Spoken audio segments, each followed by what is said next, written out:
After nearly a decade of storytelling, My Hero Academia has finally come to the end with its 7th and final season. And the ending we got actually was very accurate to what I expect Deku's story to be, and felt completely in the right place for where Deku would go. However, the way it was conveyed, I think the monumental disappointment of My Hero Academia's ending can be summed up in 3 simple words. But before we talk about what they are, let's talk about the ending, shall we? And spoilers, obviously, for the ending of My Hero Academia, and most of My Hero Academia. If you haven't watched My Hero Academia yet, and you're watching a review of the ending, that's kind of on you. But just in case, spoilers. Yeah? Spoilers. That was so patronizing. During the final fight with Shigaraki, Deku gives up one for all in order to defeat him. While this is bittersweet, I think it makes complete thematic sense. I cannot remember the word for sense. I think it makes complete thematic sense to the story of My Hero Academia and Deku's story. I wasn't sure how he was going to lose one for all, but my headcanon was Shigaraki successfully would manage to steal it from Deku, and Deku had to fight him with the embers that remain, much like All Might. And after Deku wins, Shigaraki refuses to accept defeat on anyone's terms but his own, and decays himself. This in turn would destroy All for One and One for All in one go, and the embers of One for All, yes, not All for One, the embers of One for All in Deku would eventually burn out, just like with All Might. This didn't happen, and I'm not going to say that my headcanon was better than what actually did happen, but I'm not going to say it wasn't either. But Deku going into being a teacher made complete sense to the kind of person and story that Deku had. Deku wanted to be a hero, and I think with the conclusion of the final fight, Deku realised that being a hero doesn't necessarily mean being pure muscle and fighting villains, but instead, heroes come from the simplest of places, such as a teacher guiding the next generation to be the best people they can be.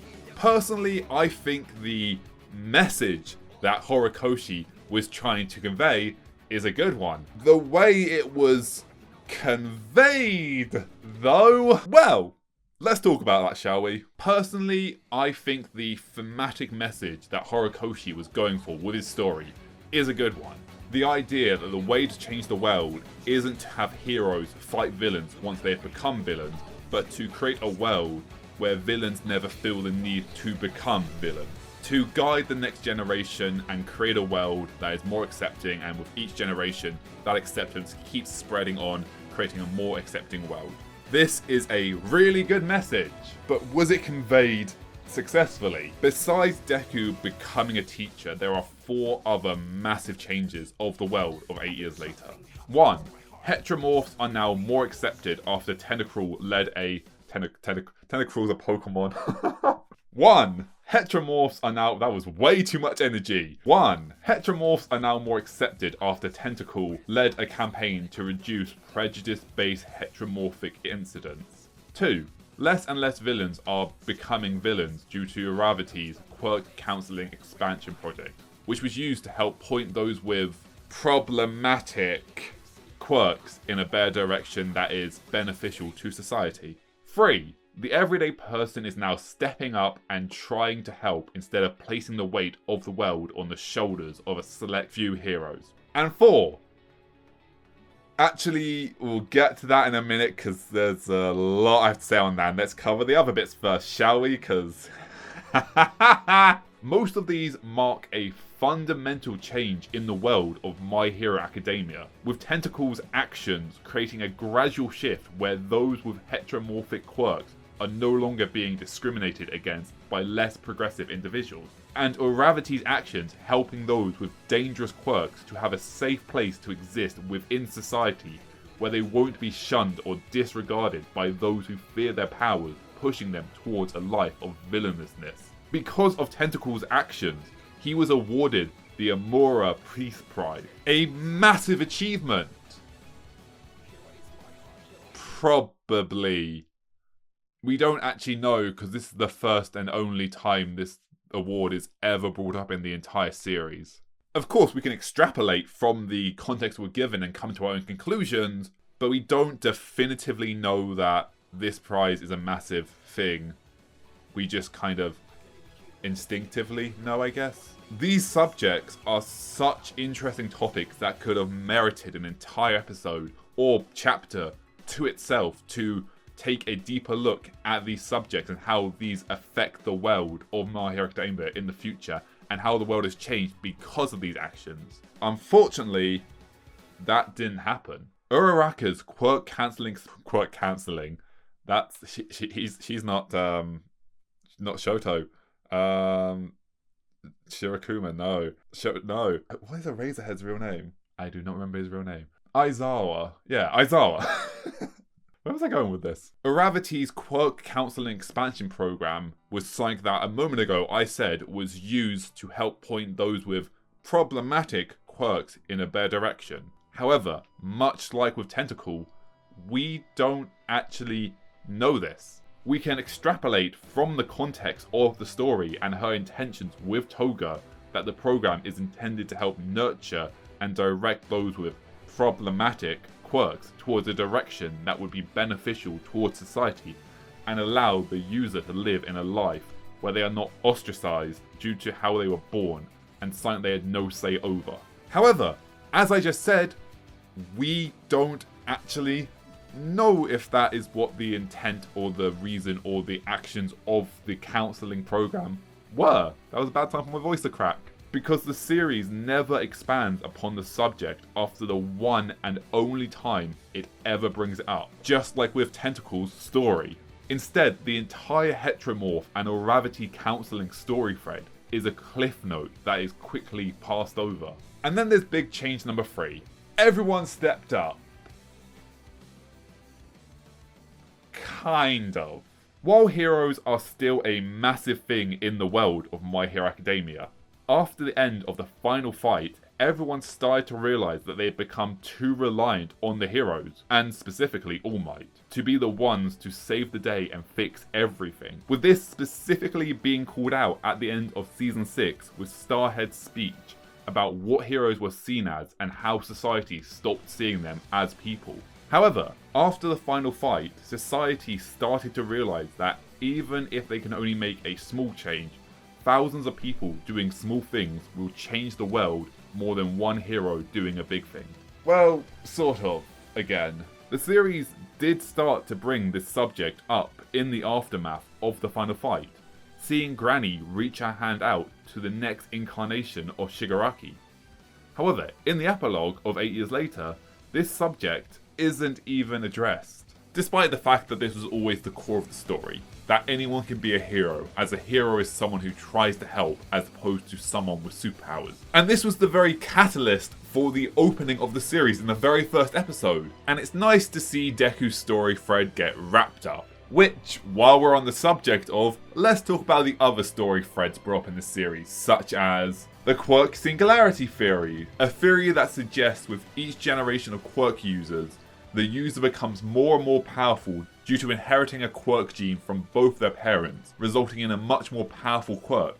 And it's like we see brought up in the series with the preschoolers having such powerful quirks, and the entirety of Todoroki's backstory being the sole fact that his father married his mother just to create a perfect offspring to surpass All Might, as well as the existence of Nomus and the ability to reanimate the dead, as well as the high-end Nomus retaining selective memories from their lives, establishing that some form of immortality is a construct that could be theoretically achieved in the future via the work done by the Doctor. Now, would this be ethical work? No, absolutely not. In order to get this result, they would need to experiment on the dead. So maybe questionable efficacy, because if they're already dead, is it unethical? Point being, it'd be with the long-term goal of trying to create immortality for humans, which can be done through experimenting on dead bodies and mutilating the dead. However, some rich a-hole out there will want immortality. And they'll go, yeah, it's fine. Here's all the money you need to make this happen, and I'm gonna, fund it all and, experiment on them so I can have immortality one day. Come on, can you not see a rich a-hole doing that? I can. Hell, that is the whole thing of One for All. No, All for One. I always get those two mixed up. He literally made Shigaraki to be his next host so he could transplant his mind into it to live forever. It's not through Nomus, but to an extent, Shigaraki was just a adjacent Nomu for One for All. No, All for One. I will get it right one day. Not to mention the Deku Uraka love/friendship/shipping story arc. All the hardships Bakugo will now face after so severely injuring not only his arm, but his heart. And whether he could still be a hero with so many physical injuries regardless of his drive to wannabe. So, let's talk about the closure of those stories!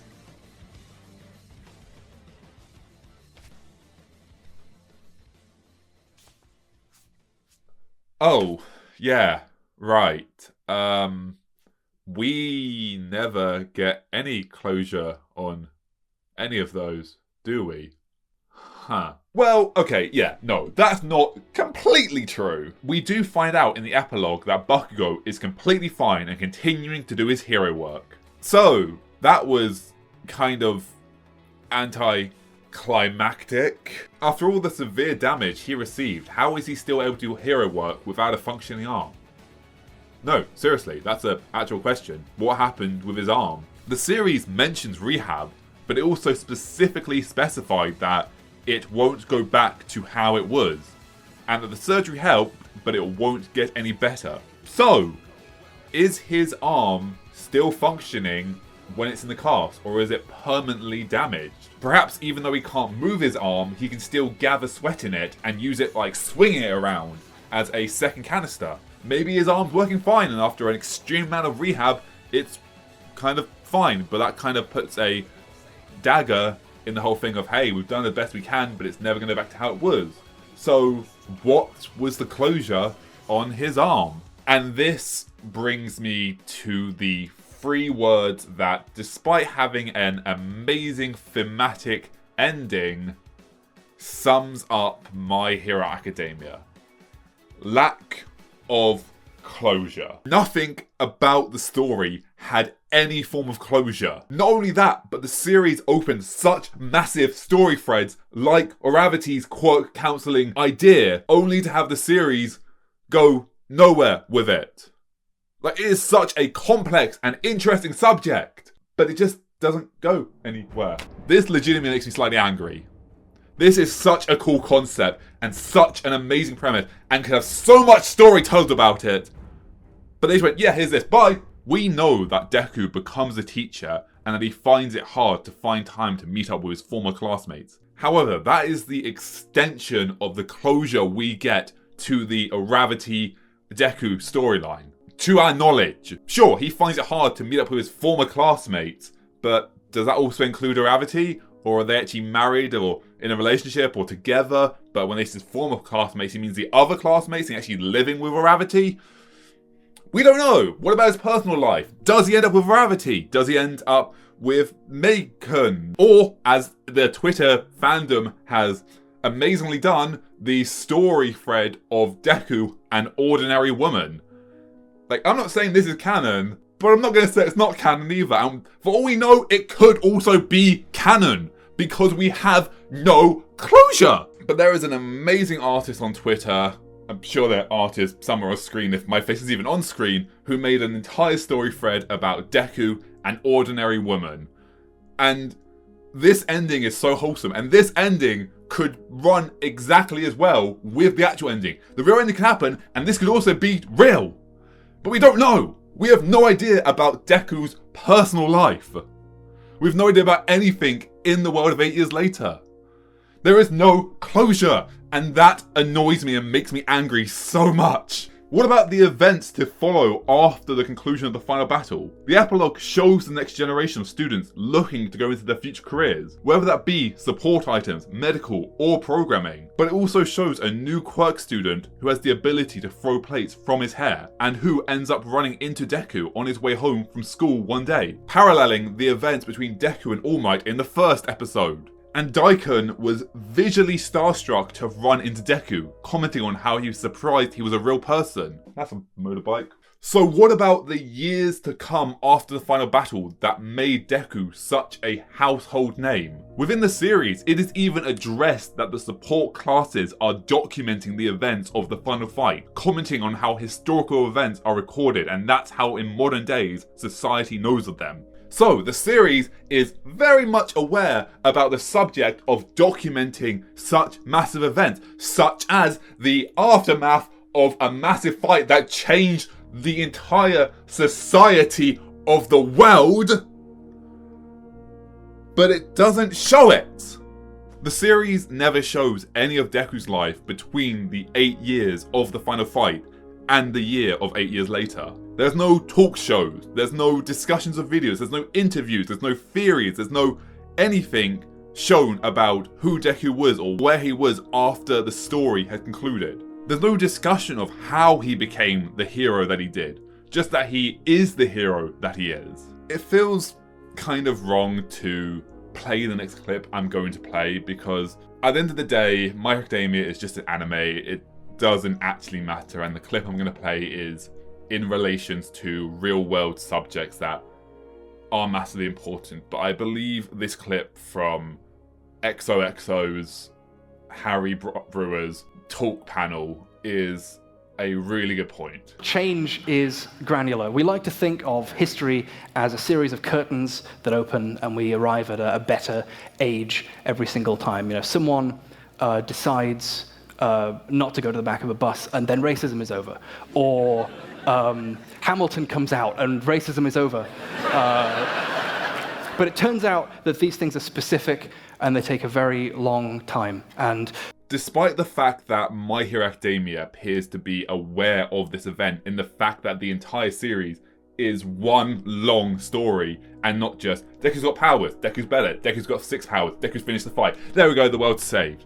There is a long journey of his entire point A to point Z. Here is the journey. It's not just curtains being opened. The ending completely ignores this. Dr. Yoshi even specifically states, even if it is in reference to Bakugo's arm, it is obviously a clear parallel to what they were discussing prior to that scene, that after the final fight, society cannot go back to how it once was. And this is very much true. With the emergence of Shigaraki and all the events that inspired, it shows that the society that was created and constructed could not last and was built on rickety ground, where with the one collapse of one domino, the entire system collapses. And we see this with All Might retiring and the entire world being plunged into the events that it is. There is a very, very interesting discussion to be had about such a subject and the world of My Hero Academia, and what would happen in the following years following the final fight. How would society change? How would quirk regulations change? How would the entire construct of Hero World change? How would the lives of the everyday person change? And what would it even mean to be a regular person, quirkless or not, in this new society? There was so much discussion and content and stuff to be discussed about post-final fight. There was so much discussion to be had regarding the events after the events of the final fight and where society would be going, but they just ignored it and didn't do it. Why? Why would you do that? Why would me? Unfortunately, for whatever reason, Horikoshi just pulled open a curtain and arrived at a better age. A time 8 years later where all the hardships and all the questions and all the fallout raised in the final season had all been wrapped up. Hooray! I love series that do that. Can you smell the sarcasm? That's how much is seeping off of me, I think. Or I just need a shower. Probably both. Probably both.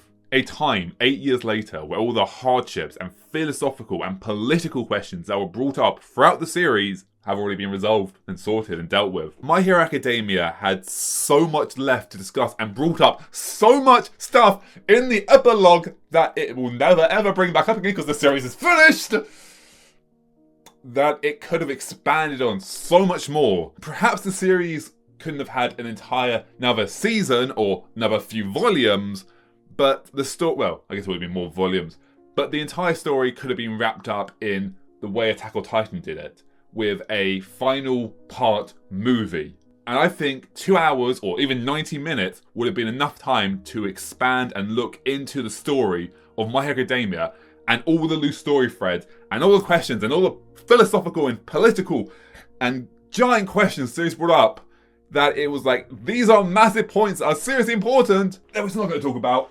I mean, we brought them up, yeah, we brought those up, but just we're going to put them over there, we're going to raise the question, and then just never answer it. This movie would show the aftermath of the weeks, months, and years of the final fight, where it showed how society got to where it did, and it showed what Deku's life was. Instead, the series wrapped up by showing Deku returning to be a hero by having a special support armor suit.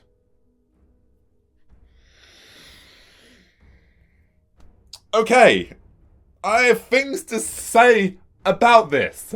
What really annoys me about the final frame is, yes, sure, Deku gets to be a hero. Hooray! And his dreams are still a real thing. Hooray! But the final panel of the series, the final frame, the final story beat, introduces a massive construct that once again changes the future of the entire My Hero Academia society. And it introduced it at the final moment. I'm going to quickly put this into context. To me, this feels like if we had all the MC movies from Iron Man 1 all the way up to before Infinity War, where everything's all coming together, where everything's going to end, everything's already answered. And the next movie after the one before Infinity War, which I think is, I don't know, let's just say Infinity War. Yeah, including Infinity War. And it's like, okay, Endgame is the next 2 movies. Nope, we're skipping right on to afterward. We're skipping on to Spider-Man. We're going beyond. We're not going to show you any of Endgame. That's what this feels like. Whew, I need to breathe. It's just an animated series. I don't need to get this hype around it, but I guess I do because I'm me. Let me talk about why this annoys me so much. Deku is gifted a support item battlesuit that allows even quirkless people to wield the power of All Might. Of course, this is the first generation, first version of such a power suit, and as the story calls out, it was a fortune to even create. However, with the creation of such a suit, it lays the roadwork to create power suits for the everyday person some way down the road, allowing quirkless people to have just as much power as those with quirks. Let's talk about VR for a moment, shall we? Do you remember when the first VR headset was released? Not the Virtual Boy, but I mean the first commercially available, well, not commercially. Do you remember when the first headset that didn't make your eyes bleed was released? It was the Oculus Rift DK1. What was that? What, 20, 30, 50 years ago? Something like that? No. The DK1 was released in 2013. 11 years ago. And just look how chunky this thing was. This thing was a beast that gave you neck pains if you wore it too long. Or at least it did for me. Though, to be fair, I don't think most people were spending like 5-6 hours on any given day in the VR world, and I just didn't, socialise during my adolescence, and that's probably why.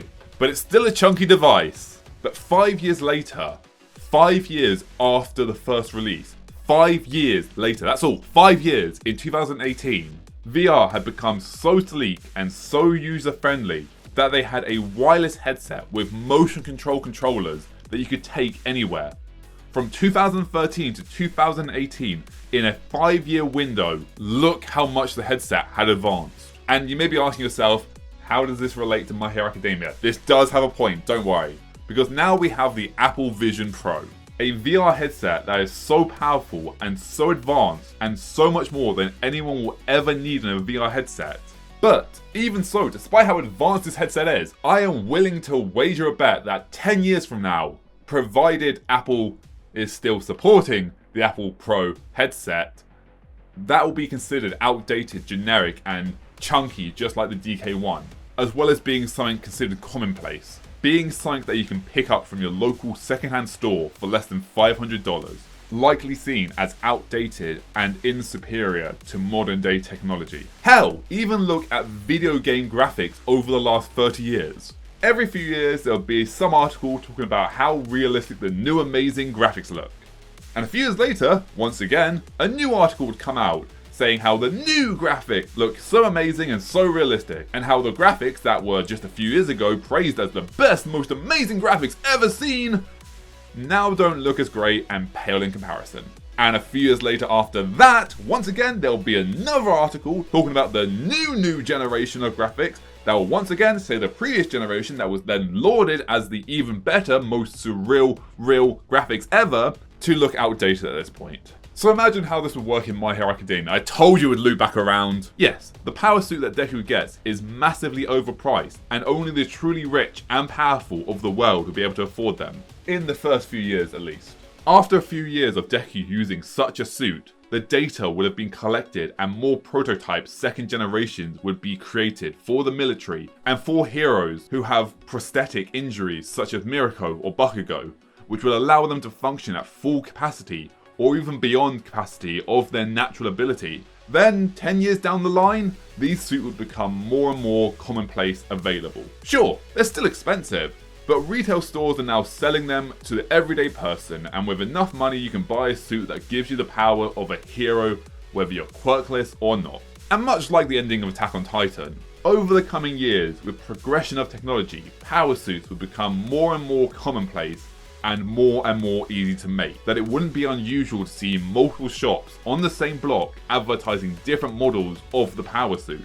And with such suits now being readily available in society, even to those with quirks, there would come someone like All For One who seeks subjugation and power and would start rallying those with power suits to use them to create an organization that could use force to get their will, just as All For One used his quirk in the series to do the same. Unfortunately, that story is never going to be shown, because much like everything else in the final epilogue of the series, Horikoshi sets up all these massive, fascinating subjects, only to never expand on them. And that kind of sucks. I don't know if this is true or not, or if it's just one of those things that got spread around the internet as people like to make things up on the internet. What was that noise? But I remember reading somewhere that someone else said that an article had mentioned, so probably not true actually, that Horikoshi had just become burnt out of My Hero Academia. And whether or not that is actually true, I can kind of understand that, and it's present even in the story of My Hero Academia. My Hero Academia is the story of an individual who had the weight of the world thrown upon their soldiers. Soldier!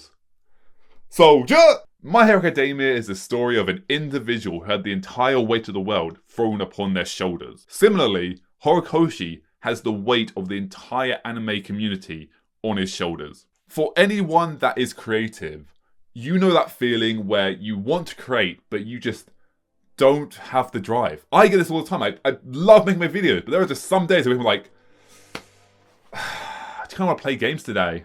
I love making my videos, but I don't want to do any work on that today. That is present in any creative person. They'll get burnout. But the difference between me and Horikoshi is a lot. But the difference I have, the luxury I have, is if I don't want to make a video that day, I just go, yeah, actually, I'm going to play Satisfactory for the next 20 hours by accidentally. I meant to only do 2 hours, but I did 20 hours. My bad. Whoops, I guess I'll do work tomorrow. But Horikoshi didn't have that luxury. I don't know if he even played Satisfactory. I've been quite addicted to Satisfactory over the last few weeks. Horikoshi couldn't just take a break due to the insane release schedule expected of the anime and manga industry. I don't think the ending was good. I don't really think anyone could say it was good. Was it bad? No. But it also wasn't good. But I believe the theme of Deku giving up his powers and choosing to become a teacher was a good one. Unfortunately, the way it was told just wasn't good. Many of the fandom have stated that even if Deku did give up One For All, to at least retain the base level of One For All, the super strength that All Might had. And I think that probably would have been the right way to actually do this, as well as telling us the rest of the story after the final fight and the period between the 8 years. Breathe. Where was I going with this? I think the ending of My Hero Academia would have been amazing if if they told us the whole story, but if Deku had also retained the power of One For All, but he chooses not to use it. Instead, he chooses to become a teacher. And the reason he chooses to go into being a teacher is because he realized the way to change the world wasn't by fighting villains, but creating a society where villains didn't exist. My Hero Academia is a story of what happens when you put the entire weight of the world on the shoulders of one person. The story of My Hero Academia is the story of what happens when the entire world puts the weight of the anime community on the shoulders of one person.